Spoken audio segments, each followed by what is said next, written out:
بسم الله الرحمن الرحيم الحمد لله والصلاة والسلام على سيدنا رسول الله وعلى آله وصحبه ومن والاه. We have a little bit of a catch up to do because the material that I had for the last lecture I was not able to get through it all. So inshallah in this lecture we're going to pick up exactly where we left off. I want to start by talking about a little bit about some of the ulama that we find in the Iraqi branch and the Khurasani branch of the Shafi'i madhab. Then we're going to talk about some of the state patronage that occurred during the time period that we are talking about. The time period that we are talking about is, from the 270 to 505. So the latter part of that, like the last 100 years of that, let's say from 405 to 505, I want to talk about some of the state patronage that was happening that helped support some of the Shafi'i learning endeavors.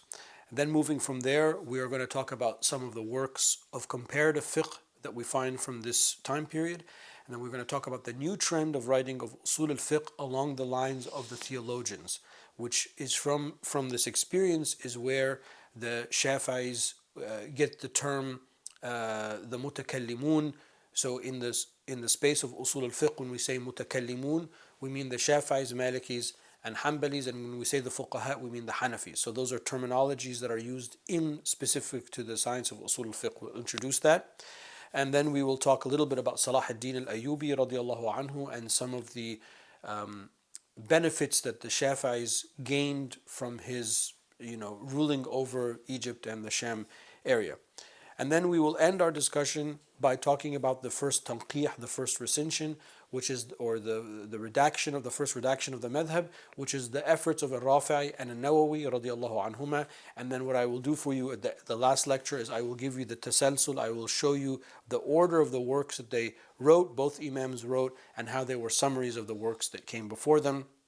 And then those will end up becoming the books that we study today. So like I said many times, we don't study the books of Imam al-Shafi'i, even in Usul al-Fiqh, but rather we study the later works, and then we work our way backwards. So hopefully by the end of this lecture, we will be able to do that.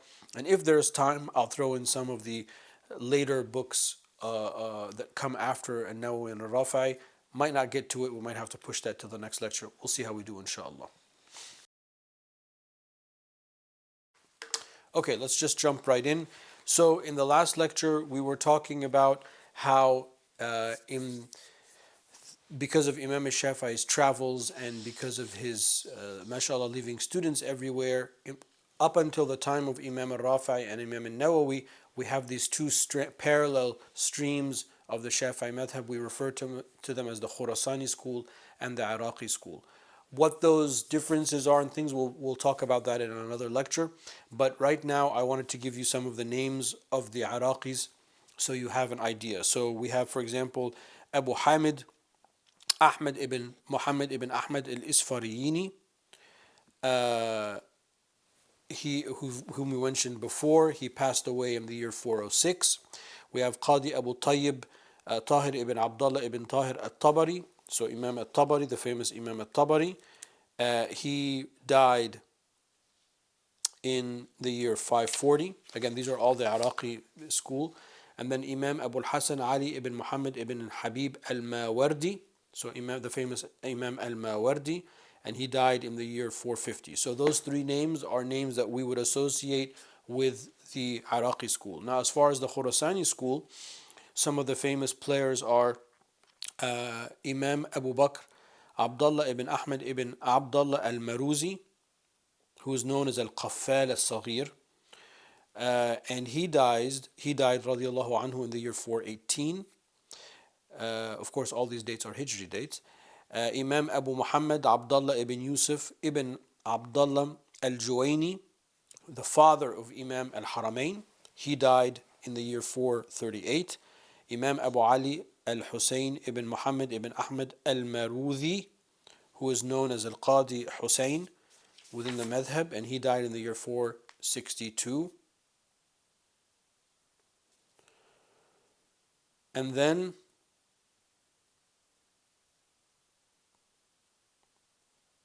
now some of the people that worked on bringing together the initial efforts of bringing together these two streams, but from that generation, was Imam al-Haramain himself.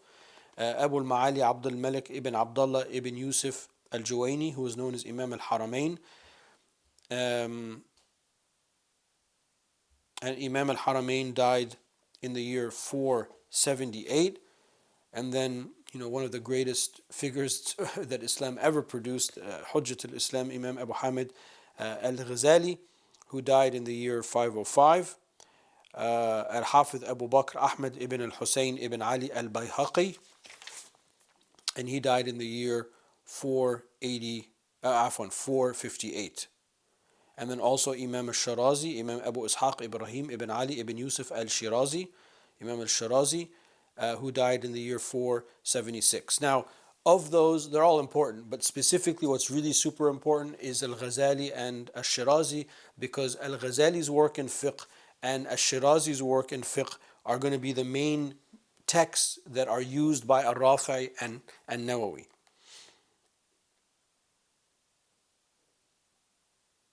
So the Muhadhab of Al-Shirazi, that's the name that you need to know.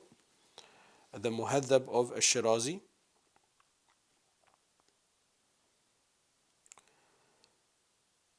And then as far as Imam al-Ghazali is concerned,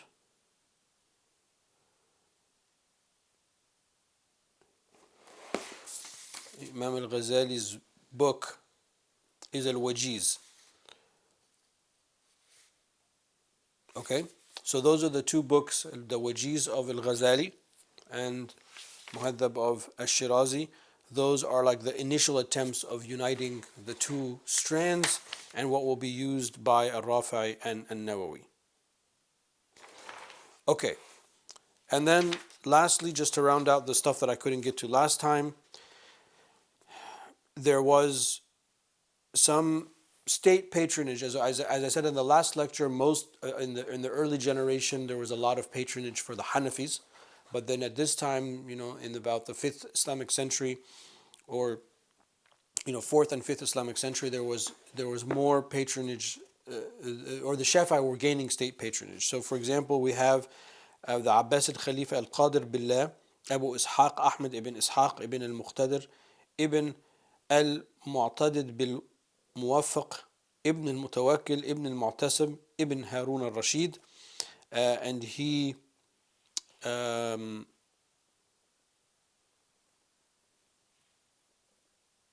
his Khilafah was from the year 381 until 422. So, mashallah, he had a 40-year Khilafah, which was pretty weird for that, or not normal for that time.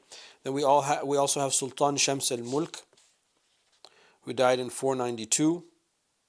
And then we have, obviously, the famous Wazir Nizam al-Mulk, who was a patron of Imam al-Shafi'i and the whole Nizamiyya.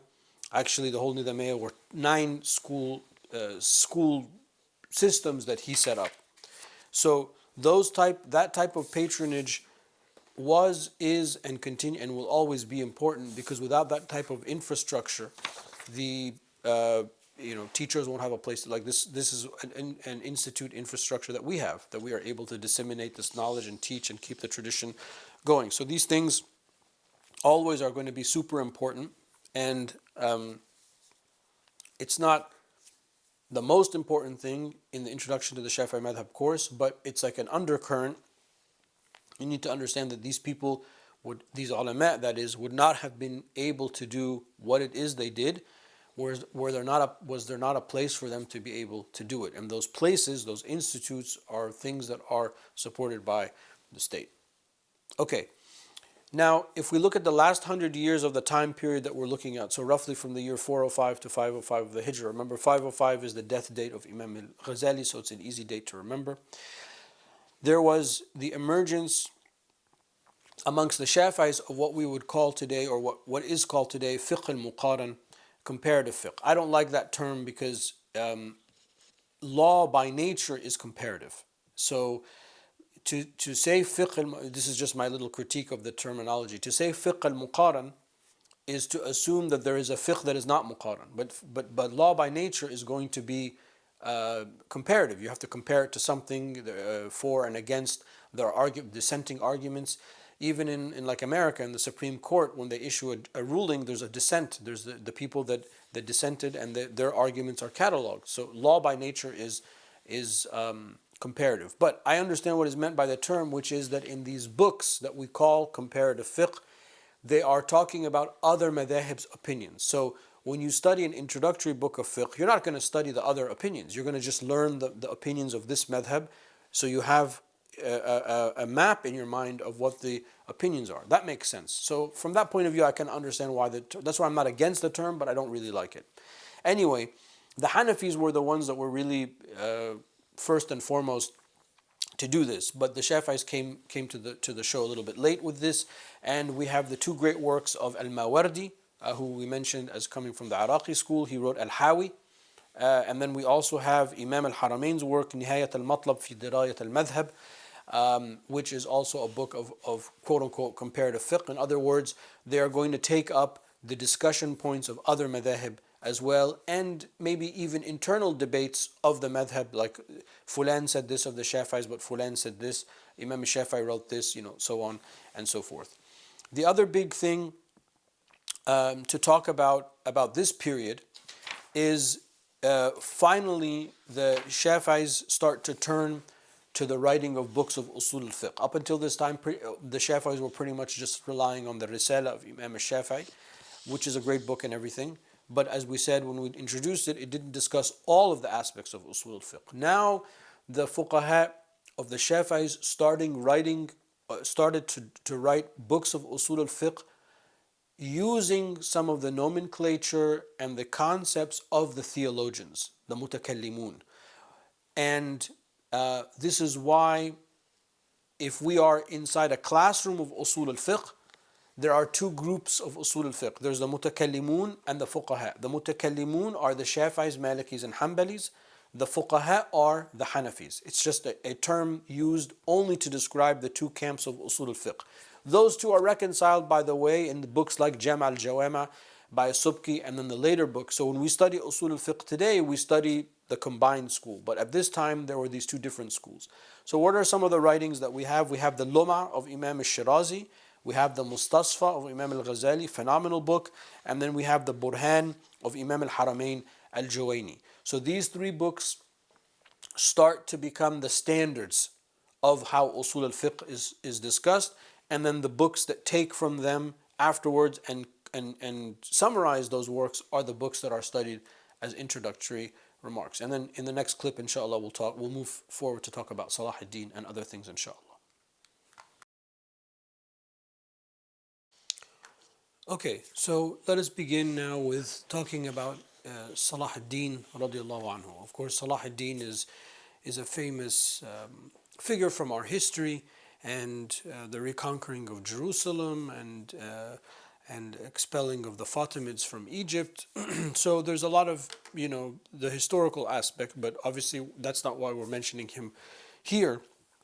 We are mentioning him for something else, which is that that Salah ad-Din, rahimahullah, he himself was a Shafi'i. He was a Kurd, ethnically a Kurd, and the Kurdish people largely are Shafi'i. And part of the political problem that he had at the time when he came to Egypt was that there was the remnants of the Fatimid, which is a branch of Shi'ism, the remnants of the Fatimids in Egypt, and the remnants that the Shia thinking had on some of the learning institutions. Now, Tashayyu', or the Fatimid version of Tashayyu', interestingly, really didn't penetrate the Egyptian people. It didn't penetrate the ulama, it didn't penetrate the Sunnis of Egypt, which is a little bit like of an oddity in history that's worthy of somebody's research and to write about that and to teach us the details of why.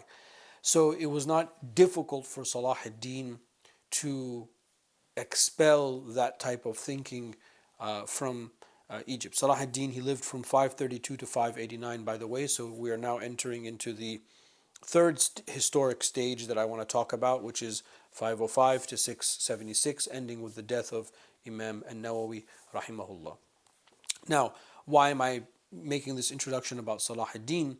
Because one of the things that Salah ad-Din did is he actually closed down a lot of masajid and he made Jummah to be only in one place, which actually is the traditional inherited fiqhi position that there shouldn't be multiple Jum'ahs. But in doing that, he was able to control the message that was coming from the mimbar. A lot of the Fatimid khutaba would curse the Sahaba from the mimbar and would try to rally political support. So the mimbar at that time, it was it's like the use of social media that we have now. It was the way of getting messages out to the large number of people. So Salah ad-Din sought to control that using his Sunni training, his Shafi'i training. At the same time, what he did, which is very important for our purposes, is he inaugurated many schools. So just like Nizam al-Mulk established the Nizamiya system, Salah ad-Din, when he came and ruled over Egypt and Asham as well, he inaugurated many schools. And because he was a Shafi'i, he would place different fuqaha, Shafi'i fuqaha, in these different school systems. So one of his ministers, who was also a jurist of the Shafi'i madhab, was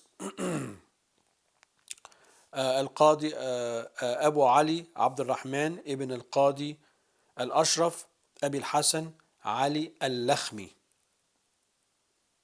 And he died in 596. So he was actually a minister of Salah ad-Din and was himself a jurist. So therefore, when they needed, inaugurate school A, so Salah ad-Din's like, who should we put? He's like, oh, I know a good jurist. So obviously they're going to pick Shafi'is, just like in Baghdad and elsewhere in Iraq, they were picking the Hanafis because that's what was normal and prevalent. At this time, as we had already shown, there's a cluster. Oh, well, Imam Shafi'i passed, rahimahullah, in Egypt, so it would make sense that the madhab continues to have its supporters. So some of the two other names is Imam Ibn Zayn al-Tajjar, who died in 591, and Imam Najm al-Din al-Khubashani, who passed away in 587.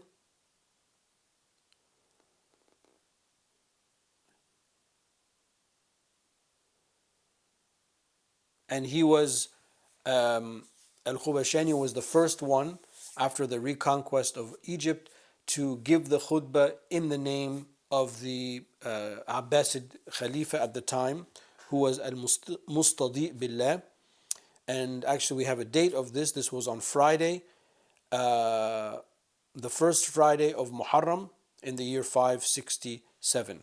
And this was done at the behest and the request of Salah ad-Din al-Ayyubi. So, again, as I said in the previous clip, this is not necessarily a course on political history, but we cannot deny the absolute importance of having these type of political stability, political patronage, state patronage for these type of academic and scholarly endeavors that took place.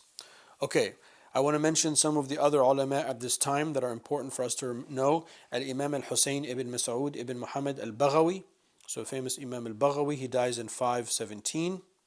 We also have Imam Muhammad ibn Yahya ibn Mansur al-Nisaburi.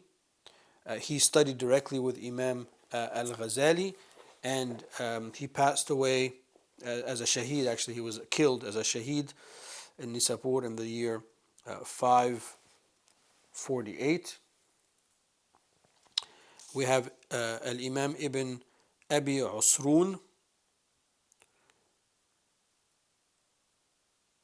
who was somebody that the Sultan Nur ad-Din al-Zanki of Damascus honored very much. He was a close associate of his. He died in the year 585. And then we also have the famous Fakhr ad-Din al-Razi, who dies in 606. Okay, so these are names that some of them are not known now because they're only Shafi'i jurists, but some of them are very well, like Fakhr ad-Din al-Razi. I mean, everyone knows Fakhr ad-Din al-Razi and his Tafsir Kabir and all of that. So it's important to remember that, there are some heavy hitters in the madhab. And again, these last names that these last few names that I just mentioned are elsewhere. They're not necessarily under the control of Salah ad-Din, but I'm just showing you that in the early part, let's say throughout the 6th century, so from 500 to 600, roughly speaking, you have a lot of important figures of the Shafi'i madhab, which brings us now to the final two main figures of this time period, which inshallah we'll try to dedicate the rest of our lecture to talking about, which is Imam Abd al-Karim al-Rafi'i, who was from 550, he was born in 557 and died in 623, and Imam al-Nawawi radiallahu anhu, who was born in 631 and died in 676. So Imam al-Rafi'i dies in 623 and Nawawi was born in 631, so they were not contemporaries. Which is why I've mentioned in the past, I can't remember which lecture I mentioned in it, but I mentioned in the past that these, stage one, stage two time period, these are artificial constructs, but the tanqiyah, the redaction that takes place between these two is very consequential for the madhab. Up until this time, the Muhadhab of Ash-Shirazi was the main book and the Wasit of Al-Ghazali. Al-Ghazali has a summary of the Wasit, Wajiz, etc., but the Wasit of Al-Ghazali and the Muhadhab of Al-Shirazi, those were the two main books up until this time that were studied in the Shafi'i madhab. However, as I've mentioned in the past, there were other books that were prior to that, going back to Al-Muzani and those early generations. So what did Imam al-Rafi'i do? Let's start with him because he came first. Imam al-Rafi'i wrote a book called Kitab al-Muharrar. The Muharrar of al-Rafi'i was taken from Imam al-Ghazali's Wajiz, and it is a summary / commentary on that. And then he wrote his own commentary, as I just said, on that, called Kitab al-Aziz Sharh al-Wajiz, which is known as a Sharh al-Kabir. So when you say a Sharh al-Kabir of al-Rafi'i, that's how it's referenced in the books and in the classroom and everything, a Sharh al-Kabir, that is al-Rafi'i's commentary on his summary and treatment of Al-Ghazali's work. And we know that Al-Ghazali was one of the early people to try to reconcile the differences and the different writings between the Khurasanis and the Iraqis.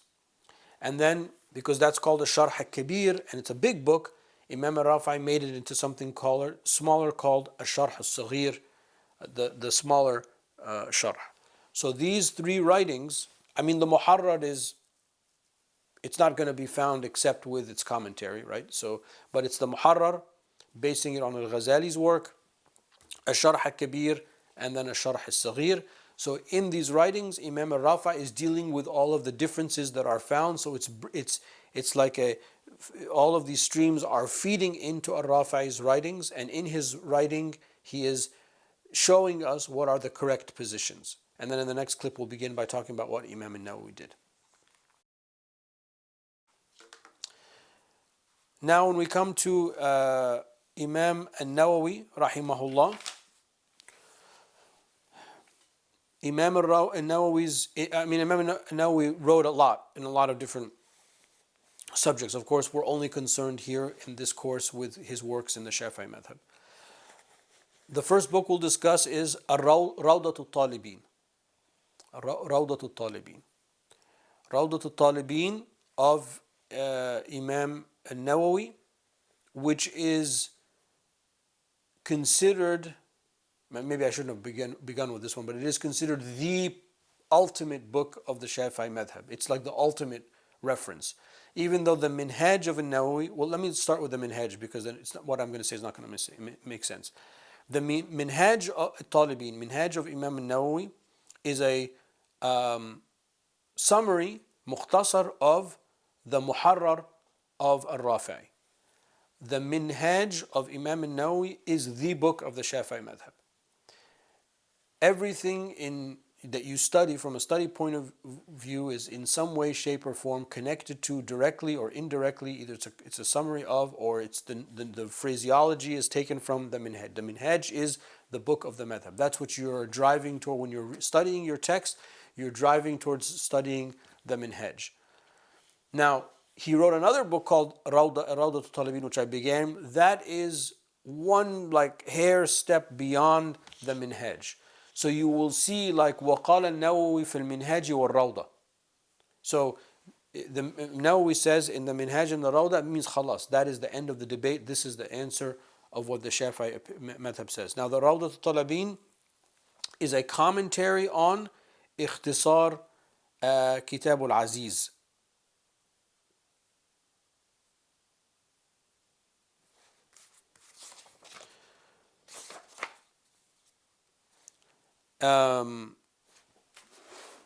And then he has a book called Al-Majmu', and the Majmu' is a commentary on Ash-Shirazi's Al-Muhadhab.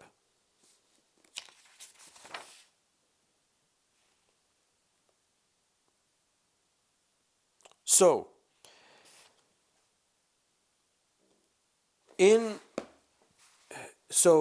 Al-Rafi'i takes Al-Ghazali's work, summarizes and comments on it, and then Imam al-Nawawi, through his Minhaj, which is a summary of the Muharrar of Ash-Shirazi, and the Rawda, which is a commentary and summary of Al-Sharh al-Kabir. That's what Kitab al-Aziz, Al-Sharh al-Kabir. And then the Majmu'ah, which is a commentary on the Muhadhab of Shirazi. Imam al-Nawawi, because he comes after Imam al-Rafi'i, he brings together everything that came before him. So in those three writings of fiqh, Imam al-Nawawi's three writings of fiqh, all of the previous issues have been discussed. Because you have to understand, we said that when we get to the 5th Islamic century, the main books of fiqh, furu'a that are discussed are Al-Ghazali and Al-Shirazi. So therefore, Al-Ghazali and Al-Shirazi summarize all of the books that come before them. So in those two books are all of the, there are other books, there's the books of Al-Juwayni, there's the Hawi Al-Kabir of Al-Mawardi, there are other books, I'm not saying there are no other books, but those two books of furu'a, they're like a net that captures all of the opinions before it. So when Al-Rafi'i summarizes them and comments on them, and then Imam al-Nawawi comes after him, by a few decades, and does the same, but also does the same for Ash-Shirazi's works directly, then that's it. By the time you get to Imam al-Nawawi's writings, everything has been ironed out. Most of the things have been ironed out, and therefore the madhab has been edited, has been redacted, has been all of the differences have been sorted out. Many of the differences have been sorted out, etc. So in the Shafi'i madhab, we take the opinions of Imam al-Rafi'i and Imam al-Nawawi, and when there's a difference between them, we take Imam al-Nawawi's opinions over Imam al-Rafi'i. So that's what you need to learn, or that's what you need to know at this level that we're in. So when you study the madhab, you are going to basically study it through reading Imam al-Nawawi, because the Sharh al-Kabir and Saghir are not necessarily books that are studied, they're more references.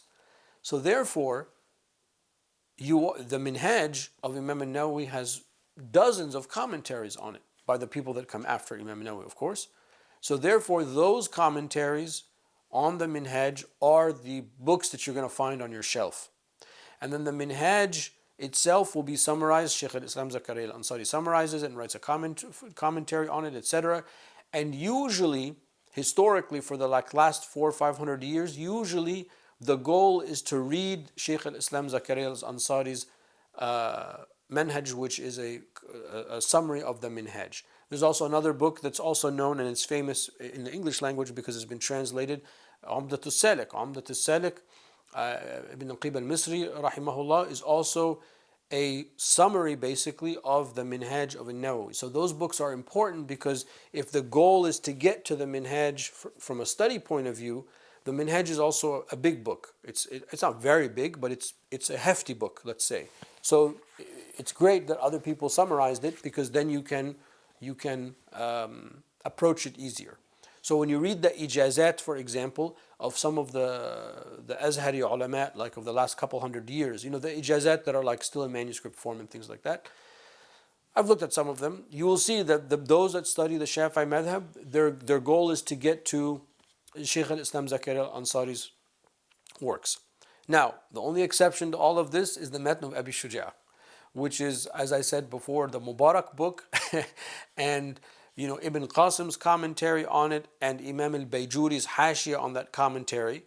It would be the one exception to what I'm saying, because Imam al-Bayjuri is, amongst the last of the pre-modern ulama, Shafi'i ulama and jurists, and therefore his Hashia is full of fawaid, full of benefit, full of barakah. So we start with studying that.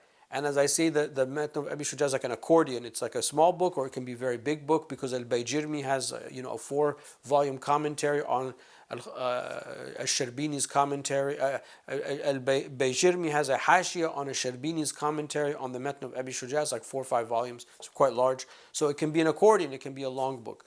So if you study those Hawashi at the end, which is in the modern Azhar system, that's what I studied, then you will also be able to access easily Imam al-Nawawi's Tanqihat. Okay, now I want to mention, as we round out this conversation, some of the other ulama that are important at this time period. Okay, there is Abu Shama al-Maqdisi from Jerusalem. He dies in 665. He's also a major player at this time with many writings. Was he the only one I wanted to mention? No, there's somebody before him. So. And then Imam, of course, Izzuddin ibn Abdul Salam, Sultan al-Ulama is his title. And he passed away, Allahumma salli ala Sayyidina Muhammad. He died in 660. So, Al-Izz ibn Abdul Salam, Shafi'i jurist, he's famous for a couple of reasons. His Qawa'id al-Kubra and Qawa'id al-Sughra are main books of Qawa'id, and his writings are the Mu'tamid, what we use also when we study the jurisprudential principles, Qawa'id al-Fiqhiyya. He's essential. He's also very famous because he was a companion and a murid of Abu Hassan al-Shadhili, radiallahu anhu, the famous Sufi sheikh who came from Morocco and lived in Egypt. So Al-Izz ibn Abdul Salam was in the gatherings of Imam al-Shafi'i, and I have seen with my own eyes a manuscript in which there's a khatm of the recitation of all of Sahih Muslim by Al-Mursi Abu al-Abbas, who is the Khalifa of Abu Hassan al-Shadhili, and in the presence of that gathering was Al-Izz ibn Abdul Salam, Abu Hassan al-Shadhili. So these were gatherings of scholarship as well. But my point is that Al-Izz ibn Abdul Salam is a mujtahid. He was one of the people that arrived at the level of ijtihad. He was a qadi, he was issuing rulings and things like that, mufti, etc. But he also had the Sufi component to his character and to his teachings. And this becomes also a trend moving forward, that we will find a lot of these great ulama also have deep tasawwuf as well. And then lastly, let me read to you some of the important usuli works that were written at this time. Of course, you have, we've mentioned him before, but Al-Fakhr al-Razi, the Mahsul, his Mahsul is a wonderful book and very important, and the late Sheikh Taha Jabir al-Alwani, rahimahullah, has a critical edition of that, which you can access. It's very easy. We also have Imam Saif al-Din al-Amidi, Al-Ahkam fi Usul al-Ahkam, which is also an important usul book. So the writing of the hadith is something that, so after the writing of the usul is something that continues during this time period. And also, well, I wanted to talk about hadith, but time is running out. So I'll in the next lecture, we'll pick up right where we left off to mention some of the efforts of the Shafi'i mutahaddithun in this time period. Wallahu ta'ala a'la wa a'lam wa sallallahu ala Sayyidina Muhammad wa ala alihi wa sahbihi wa sallam. So, alhamdulillah, we covered important ground in today's class. We picked up where I left off in the last lecture by mentioning some of the key figures of the Iraqi branch and some of the key figures in the Khurasani branch. And we also talked a little bit more about, political patronage that happened of this time period, which was in the second stage, which was important from 270 to 505. And then I also mentioned some of the works of comparative fiqh. In this generation of the Shafi'is, as I mentioned, the Shafi'is were late. They started this process later. The Hanafis were before them, but the Hawi of Imam al-Mawardi and the Nihayat al-Matlab fi Dirayat al-Madhab of Imam al-Haramain. We also looked at some of the new writings of the Shafi'is in Usul al-Fiqh, which they wrote in the style and format of the theologians, which from whence comes the names the Mutakallimun. So when we talk about in Usul al-Fiqh the Mutakallimun, we mean the Shafi'is, the Malikis, and the Hanbalis, and then the Fuqaha is a reference to the Hanafis. Then we entered into the third historic stage, which is from the year 505 to 676. So it begins with the death of Imam al-Ghazali and ends with the death of Imam al-Nawawi. But before we did that, before we talked about the ulama, we talked about the importance of Salah ad-Din and some of his efforts in Egypt in starting schools and appointing Shafi'i jurists to teach in these schools. One of his ministers was a Shafi'i jurist himself. So therefore, there were many Shafi'i state-appointed, qadis, muftis, etc. at this time period. And then our discussion led us to talk about the first tanqih, the first redaction of the madhab, which are the efforts of Imam Abdul Karim al-Rafi'i, who lived from 557 to 623, and then Sharaf ad-Din Nawawi, rahimahullah, who lived from 631 to 676. And basically, what you need to remember about those is that the books of al-Rafi'i summarize the books of Imam al-Ghazali before with commentary, and then the books of Nawawi summarize the books of Imam al-Rafi'i plus the books of Imam al-Shirazi. And the main book of the madhab is the Minhaj, followed by the Rawda, and then we have the Majmu' as a sort of encyclopedia of opinions within the Shafi'i madhab. And then we ended talking about some of the other ulama and mujtahids like Abu Shama and Al-Izz ibn Abdul Salam, and some of the important usuli writings that like Al-Amidi and Al-Razi's writings, so that the furu' of the madhab continue along the lines of the redaction, as well as the usul al-fiqh along the lines of the theologians. And that's where we ended our class, and we'll see you back for our next lecture, inshallah.